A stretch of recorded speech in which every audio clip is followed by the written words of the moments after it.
खुदा बाप का फजल, उसका रहम और वो इत्मीनान जो उसका पाक रूह यीशु मसीह में हमारी जिंदगी में रखता है, हमेशा कायम रहे।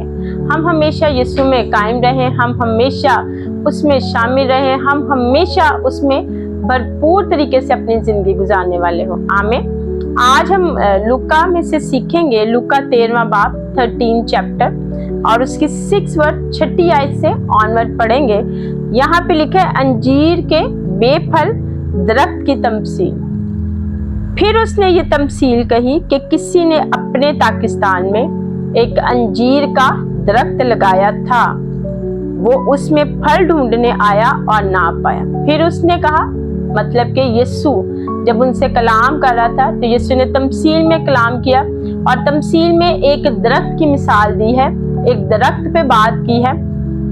इस पर उसने बागबान से कहा कि देख, 3 बरस से मैं इस अंजीर के दरख्त में फल ढूंढने आता हूँ और नहीं पाता, इससे काट डाल, ये जमीन को भी क्यों रोके रहे। उसने जवाब में उससे कहा, ऐ खुदावंद, इस साल तो और भी उसे रहने दे, ताकि मैं उसके गिर्द थाला खोदूं और खाद डालूं। अगर आगे को फला तो खैर, नहीं तो उसके बाद काट डालना। आमीन। इस कलाम में हम 3 कैरेक्टर्स को देखते हैं, एक है मालिक, एक है बागबान और एक है दरख्त। अब जो मालिक है, क्योंकि वो उसकी जमीन है, वो इख्तियार रखता है कि किस दरख्त को रखना है, किसको काटना है और किसके बारे में क्या फैसला करना है। ये है मालिक का इख्तियार। दूसरा कैरेक्टर है बागबान, जो कि मेहनत करता है, जिसको पता है, जिसने बीज बोया है, जिसने उसको पानी दिया है, जिसने उसकी परवरिश की है, इसलिए उसका लगाव उस पौधे के साथ, उस बीज के साथ या उस दरख्त के साथ जब वो बड़ा होता है तो उसके साथ ज्यादा है। मेन कैरेक्टर है दरख्त, कि क्या वो दरख्त फलदार है या बेफल है। अब अगर हम इस स्टोरी को देखें तो ये एक कन्वर्सेशन है, एक मालिक के दरमियान में, पाकिस्तान के मालिक के दरमियान में, और एक बागबान यानी कि मालिक के दरमियान में। और वो कन्वर्सेशन का टॉपिक क्या है? एक दरख्त। वो उस दरख्त पे बात करें। अब मालिक जब यहाँ पे टाइम ड्यूरेशन भी बताया गया है कि 3 साल हो चुके हैं। अब जब पहले साल मालिक ने देखा तो दरख्त बेफल है। अगले साल जब फिर मालिक आया और उसने देखा तो सेम दरख्त बेफल है। अब जब तीसरे साल में मालिक आया तो now he has the right, now he can take decision कि इस दरख्त के बारे में उसने क्या फैसला करना है। अब मालिक का फैसला ये है कि क्योंकि कंटिन्यूसली 3 साल से ये बेफल है, इस दरख्त पे फल नहीं लग रहा, तो अब इसे काट डालो या इसको रिमूव कर दो यहाँ से, ताकि हम इस जमीन में कुछ नया बीज बोए, कुछ नया ऐड करें। लेकिन जो बागबान है, जो माली है, जो उसको परवरिश करने में उसकी मदद कर रहा था, उसका ये कहना है कि अभी इसको रहने दे। अब क्योंकि दरख्त के बारे में बात हो रही है तो इसलिए उसके फल और ना फल होने पर बात हो रही है। लेकिन अगर आज हम अपनी जिंदगियों के बारे में देखें, आज खुदा जो हमारा मालिक है और बागबान उसका बेटा यीशु मसीह है, जिसने हमारी परवरिश की, जिसने हमारे लिए अपनी जान दी, जिसने हमारे लिए अपना लहू बहाया, जिसने हमारे लिए अपनी जान सलीब पर दी, सलीब का दुख सहा। सेम जैसे बागबान ने मेहनत की, सेम बागबान ने अपना पूरा वक्त दिया, ऐसे ही यीशु ने अपना सब कुछ हमारे लिए दे दिया।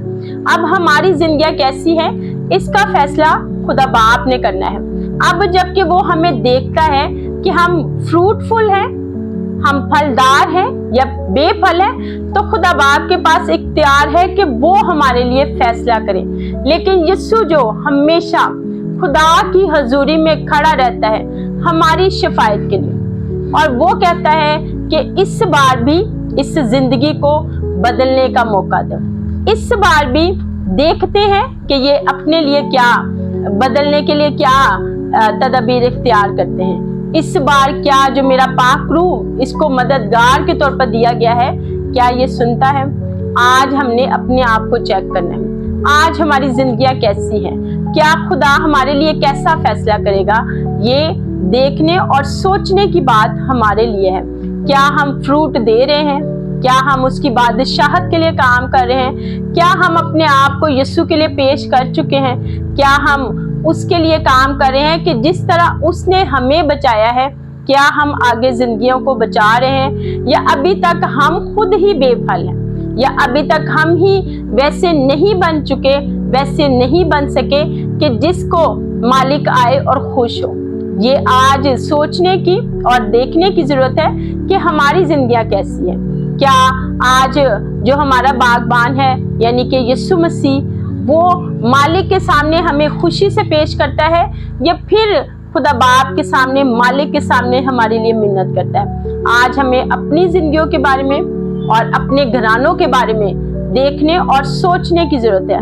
उसने अपना पाक रूह दिया है जब वो आसमान पर गया और उसने कहा कि मैं तुम्हारे लिए एक मददगार भेजता हूँ। आज वो मददगार तो हमारे साथ है, लेकिन हम उसकी मदद नहीं लेना चाहते, क्योंकि हम दुनियादारी में इस कदर आगे पहुंच चुके हैं या चले गए हैं कि हमें किसी की मदद नहीं चाहिए। हम खुद ही अपने फैसले कर रहे हैं। उसका कलाम हमें बताता है, उसका कलाम हमें सिखाता है, उसका कलाम हमें हर एक एरिया में, हर एक मूवमेंट पे रोकता है कि you are going to wrong way, लेकिन हम उसको इग्नोर करते हैं और हम अपने वे से जाते हैं। जैसे दरख्त की मिसाल देखें कि समटाइम उसकी डायरेक्शन रॉन्ग वे में जा रही होती है और वो उसी में ग्रो करता है। आज उसका पाक रूह हमें हमारी डायरेक्शन को राइट वे में करना चाहता है।